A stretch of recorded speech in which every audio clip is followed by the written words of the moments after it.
Ny mofinaina isan'andro atolotry ny mpitandrina rakotina valina maoly.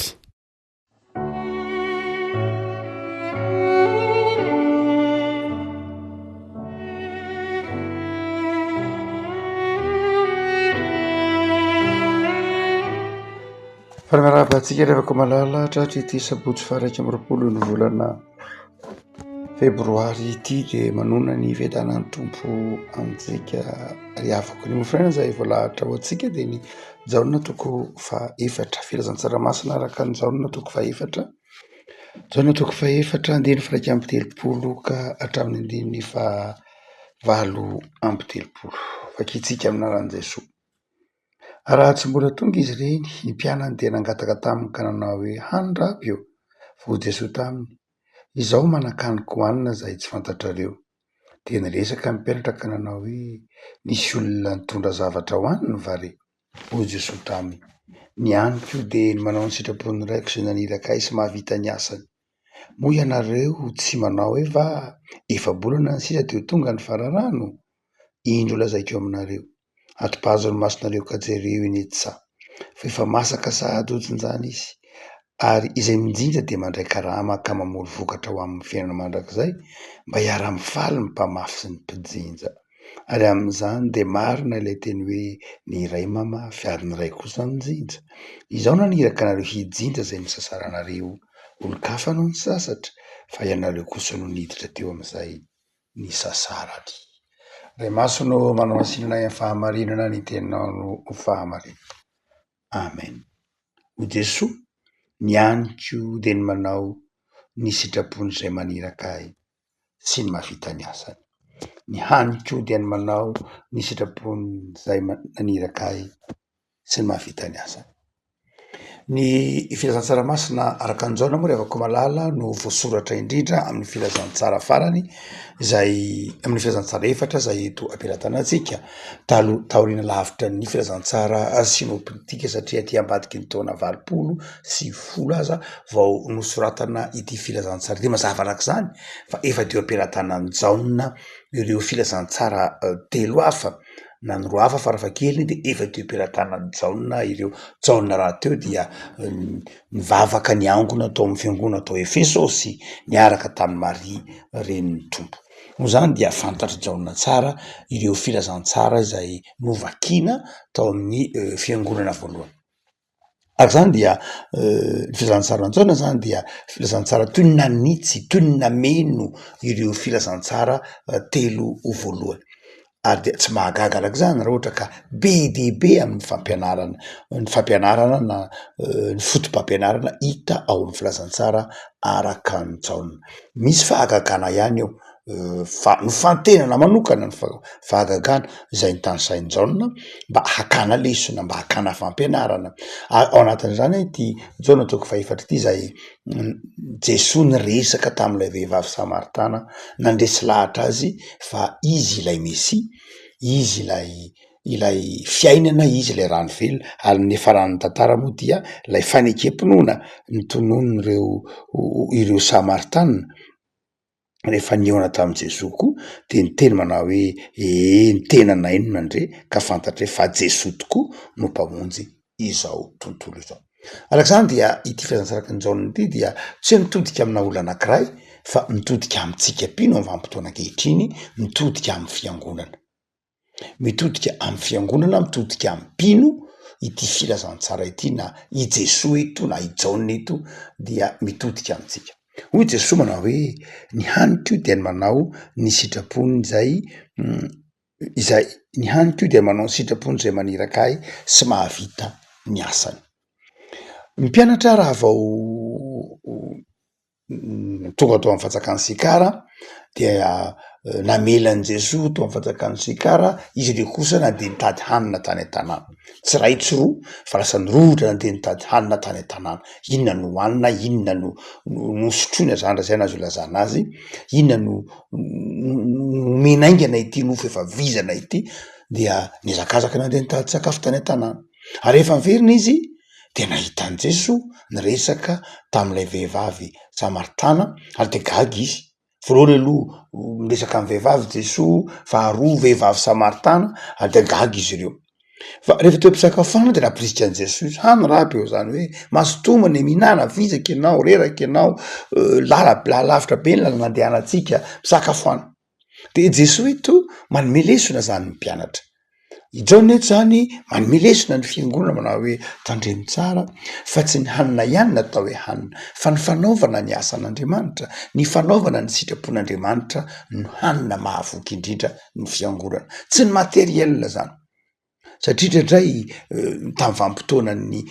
fotoana sarotra na ny ratana tovirazany sarotony de indraindray heverin'ny fiangonana fa ny materiel ny voalohany mahavelona ny fiangonana fa eto dia asehon'i Jesosy fa ny mahavelona ny manome aina ny fiangonana de zao ny tenin'Andriamanitra ny fanaovana ny sitrapon'Andriamanitra tsy zioga zany ny asan'Andriamanitra eto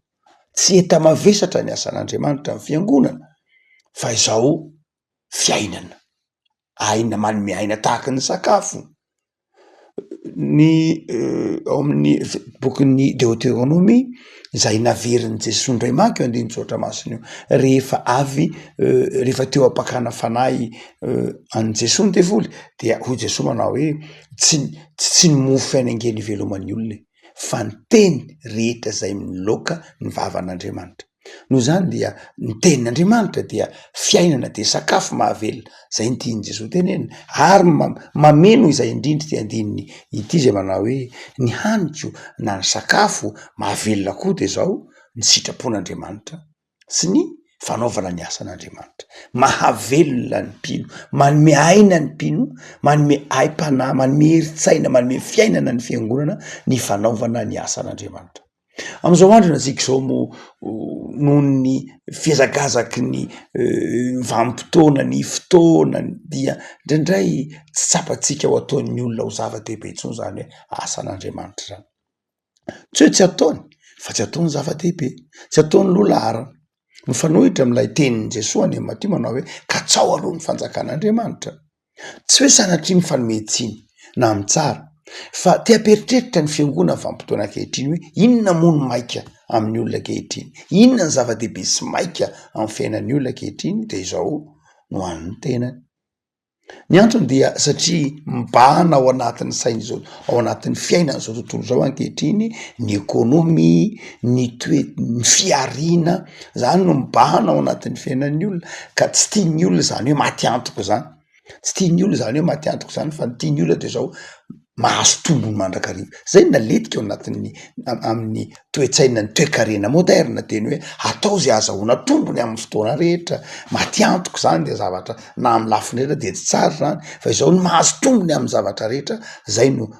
voizina amin'ny toetsain'ny toe-karena moderna ary de zany koa na amin'ny fiainana andavanandro ara tsy manaiky ho maty antoka mihitsy hany ka na de manao ny asan'Andriamanitra ny olona de eritrereto no faty antoka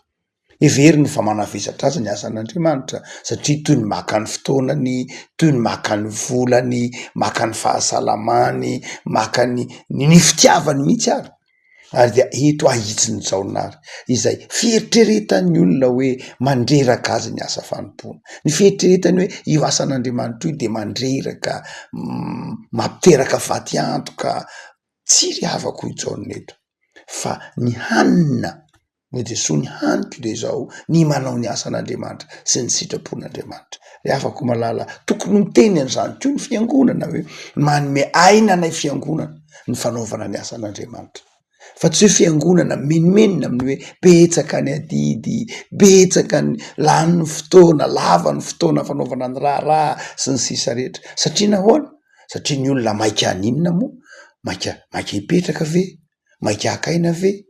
maika anao inona nefany ary dia eto ahitsiny jaonina zay ahitsiny Jesosy manao hoe tandremo tsara fa ny tena fiainana teo amin'Andriamanitra fiainana nge mandalo ny fiainana mandalo vetivety mielina sy mandalo ihany ary izay aletika izao tontolo zao toetsaina zao tontolo zao de zao ny fanadinon'ny olona mihitsy ny tsy ahatserovan'ny olona fa mbola hisy ny fitsaran'Andriamanitra aletika izao tontolo zao lalaoviny zao tontolo zao ny fisainan'ny olona ataony zao tontolo zao zay havarinan'ny olona ka hanadinon'ny olona fa misy ny fitsaran'Andriamanitra Andriamanitra ambadika ny fahafatesana lalaovon'izao tontolo zao ataon'izao tontolo zao zay havariana ny olona ka tsy ahatserovan'ny olona fa miandry azy ny fiainana mandrakizay ary ny tsy tokony ho adinotsika mihitsy de mielina ingeny fiainana etra fa ny manao ny sitrapon'Andriamanitra ny maharitra mandrakizay zay zao de fa lasa sahady ny rovolana latsaka kely lasa sahady voavintsika ny fampiarabateto tratry ny taona zay de lasa sahady mielina vetivety miazakazaka ny fotoana ary miazakazaka ny fotoana miazakazaka ho aiza koa moa isika miazakazaka ho aiza fantatrao ve ary ny tenen'ny tompo amin'ny boky Amosampaminany miomany ianao fa mbola iona amin'Andriamanitra miomany ianao ry Israely iona amin'ny Andriamanitra ao zao tontolo zao de teny ao ambadika ao ange tsisy zany fahafatesana any ao tsisy nino ambadika ny fahafatesana tsy ry havako miandry antsika ny fiainana mandrakizay ampanantenain'ny tompo atsika raha tsy reraka isika ary ny tenen'ny tompo io mazava ho azy ny teneny manao hoe izay mijinja de mandray karama ka mamory vokatra ho amin'ny fiainana mandrakizay izay tsy reraka eo ampanaovana ny asan'Andriamanitra izay mieritreritra ny asan'Andriamanitra ho sakafo mahavelona de zao mijinja ho amin'ny fiainana mandrakizay izy ty zao tontolo zao ty mandalo tsika teo mandalo fantatsika fa fantatry ny siansa fa ny zavatra rehetra misy fiatomboany de tsy maintsy misy fiafarana lalàna amin'ny feniny siansa zany ny zavatra rehefa natomboka de tsy maintsy misy farany na ary ny masoandro mibosaka io ara de zao fantatry ny siantifika rehetra fa io masoandro io misy fiatomboany de tsy maintsy misy fiafarana mipadiga de afaka 10,000 tapitrisa any io de ekipy afaka 4,000 tapitrisa ataony io de ekipy misy fiafarana io narovina azo tany eny atsika zao satria nisy fiatomboany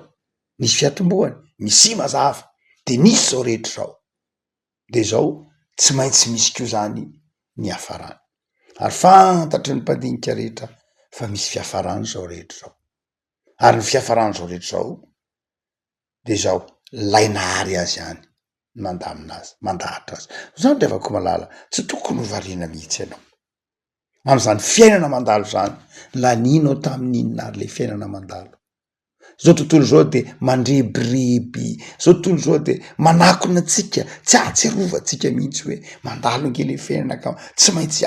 hiatrika an'izany fitsaran'Andriamanitra zany hiatrika an'izany fiainana zany ao ambadiky ny fahafatesana zany revako malala metezara eritreritra fa ny asan'Andriamanitra de natao mampivelatra anao tsy zioka tsy manavesatra tsy mandreraka ny asan'Andriamanitra raha tena taonao amin'ny fitiavana raha tena taonao amin'ny fifaliana raha tena taonao amin'ny joty ny asan'Andriamanitra de manome herim-panahy herin-tsaina fiadanam-po tsy ahatserovanao akory no hoe maka aminao ange Andriamanitra tsia fa Andriamanitra manome anao satria anao manao ny asan'Andriamanitra eo ampanaovana ny asan'Andriamanitra ianao de mandray eo ampanaovana ny asan'Andriamanitra ianao de toloran'Andriamanitra mampatsiaro ny tenin'ilay mpandinga anankiray manao hoe izay omenao ange de noraisinao hoe izay zavatra rehetra nomenao de efa noraisinao tamin'iza moa noraisinao tamin'Andriamanitra matoa ianao manao ny asan'Andriamanitra de satria efa nomen'Andriamanitra avako malala amin'ity andininy eto ampiaratanantsika ity ara de mitaona antsika anao ny asan'Andriamanitra Jesoa eto izy manao hoe jereo nareo ange tazano jereo nenetsa fa efa masaka otsinjaina sahady de mitodika amin'ny fiangonana izany io hoe tsy mahazo variana ny fiangonana tsy mahazo variana ny mpino fa jereo zao tontolo zao jereo ny vokatra efa miandry anareo inona no andrasana ataovy ny sitrapon'Andriamanitra ataovy ny asan'Andriamanitra fa izao miandry ny vokatra miandry antsika ny vokatra ary tsy faty antoka mihitsy ny fanaovana ny asan'Andriamanitra io ara hoy izy Jesoa eto de zao hijinja am'izay tsy ny sasara nareo ny olon-kafa ny asa fa nareo kosa no hijinjany hoe iotinareo eo ampanaovana ny asan'Andriamanitra revako malala tsy hoe faty antoka akory fa mandray ny hafa no ny sasatra izy amono ny sasatra Jesoa Andriamanitra nge no ny sasatra eo ny boky Isaiah-Mpaminany manao hoe lazaiko marina aminareo fa tsy mahita Andriamanitra ianareo ka miasa ho an'izay tia azy tsisy Andriamanitra ny zany hoy bokony Isaia mpaminany. Tsy mahita Andriamanitra miasa nareo ho an'izay tia azy afa-tsy ho Andriamanitra. Zay tononona ho rain'i Jesosy io. Ry havako malala, manana ary fahatokinan'Andriamanitra. Meteza hanao ny asan'Andriamanitra. Meteza tsy himenomenona amin'ny asan'Andriamanitra. Meteza tsy hifampitsara na hifanjana amin'ny asan'Andriamanitra. Meteza hanararoatra mihitsy aza ny fotoana ahafahanao manao ny asan'Andriamanitra. De ho hitanao ny fahamarinana zao teny zao manao hoe ny hafa noho ny jinja fa ianao ny hafa noho namafy fa ianao no jinja. Ny asan'Andriamanitra zay asehon'i Jesosy eto fa asa tsy vitan'olon-drery mihitsy. Ny asan'Andriamanitra tsy nataon'Andriamanitra ho an'olon-drery fa nataon'Andriamanitra ho ataontsika menakavy, nataon'Andriamanitra hifandrombona atsika, nataon'Andriamanitra hifanomeza atsika tanana. Zay mahatonga ny hoe ny iray mamafy, ny iray koa ny jinja. Ny asan'Andriamanitra zay mamelona ny fiangonana, manome aina ny mpino. Nefa asan'Andriamanitra zay hitaomana atsika hanaovana soroka miara-milanja.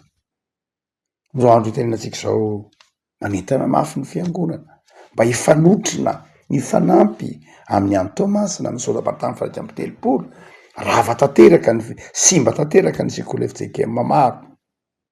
David Jones simba, Thomas Bevanina simba, fiangonana ny alatafo, fiangonana ny rava, ampolony maro ireo fiangonana simba. Raha zay fotsiny ara-mony zavatra fa maika moa fa amin'ny fiainan'olona, betsaka ny olona namoy aina, betsaka ny mpino mitovy aminao namoy aina, betsaka ny mpino mitovy aminao. Sorapartany fahaty amby telopolo, Tomasina sy ny manodidina, rava-trano, rava-fananana. De aza eritreritry manao hoe mpanotano ianao reny olona reny, mpanotano tsika menakavy ny olona tsy ahoy Jesosy. Tsy hoe nisy, tsy hoe ratsy notsika kory izy reny na mpanotano tsika de nozoiny zany faharavan-javatra sy faharavam-panana zany zanatry. Fa navelan'Andriamanitra nandalo zany izy mba hanehoantsika fijona vavolombelona. Fa tia ny asan'Andriamanitra isika ka manaiky hanampy azy ireo. Navelan'Andriamanitra andalo zany zava-tsarotra zany izy ireo, tsy ho azy ireo fa ho atsika. Hoe vitatsika ve ny manoana, haitsika ve ny mifanampy, haitsika ve ny mifamelona, haitsika ve ao anatin'ny zava-tsarotra ny miaraka ory am'izay ory, miara-mitomany am'izay mitomany, fa mpitondra ny mavesatra. Ao atsaitsika ve zany am'izany zavatra mitranga eo anivon'ny firenena, eo anivon'ny fiarahamonina zany. Tokony ny fiangonana ny mahay mihazakazaka mihoatra lavitra noho ny fiarahamonina. Ary toa ny fiarahamonina indray ny tonga alohantsika aza indraindray noho ntsika fiangonana. Nefa ny fatorana mampifandray ny mpino samy mpino tsy olona miarahamonina fa ny rany Kristy izay miteny manao na dia maro azy anareo de iray ihany. Noho zany tokony ho sika mpino ny voalohany ny hazakazaka ny dododo mamonjy ireny havatsika ireny. Inona moa nefa no entina any? Ny fampahirezana izay voavorontsika menakavy, zay entintsika menakavy. Afaka malala azy menomenomana ny asan'Andriamanitra, azy tarainana ny asan'Andriamanitra. Fa Andriamanitra nge efa nanome anao, efa nanome anao izy. Tsy hoe tsy nanome anao mihitsy Andriamanitra, nanome anao izy ka nany matoy zao anao ary nanome anao izy. Noho zany de mitenenako tahaka an' Jesosy manao hoe ny sakafonay, ny haninay de izao ny manao ny sitraponao Andriamanitra, ny manao ny sitraponao sy ny mahavita. Tsy hoe ny manao fotsiny ihany fa ny mahavita zay zavatra ampanaovinao anay. Ny vavakisika tompo am'soranao zahay ny amin'ny soratra Masina zay manitsy ny dianay. Tsy ho variana eritreritra ny haniny zao tontolo zao ihany fa eritreritra ny hanina de ny sitraponao, ny tena hanina, ny tena sakafo mamelona de ny fanaovana ny sitraponao. Tompo mandalo ihany ny sakafon'izao tontolo zao fa ny sitraponao sy ny asanao de manome fiainanao anay. Vavakizay tompo an'ireo havanay rava-fananana eo am-panarenana an'izany zavatra simba izany de mivavakizay tompo ampahirizy izy reny. Ary ataovy tia ny asanao zay, ataovy mana fahafoizana izahay satria nandray taminao. Tsy tsara noho ireny havanay zay nidona-paoriana reny akory zahay, fa izao noho ny famindramponao sy noho ny fitiavanao de toy izao zahay, de taomiko zahay hanampy azy reny, hanohana azy reny amin'ny fahafoizana. De tay tompo ity herinandro izay nomena ho anay mifarana ity. Sotra noho ny amin'izay rehetra nomena ho anay, sotra noho ny amin'izay rehetra natolotra ho anay, dia mivavaka sahatsy eo an'ny herinandro fa manomboka rahampitso, ho herinandro mpifaliana, herinandro hanompoana ianao, hitiavanay ny asanao. Misaotra Jesoa. Amen.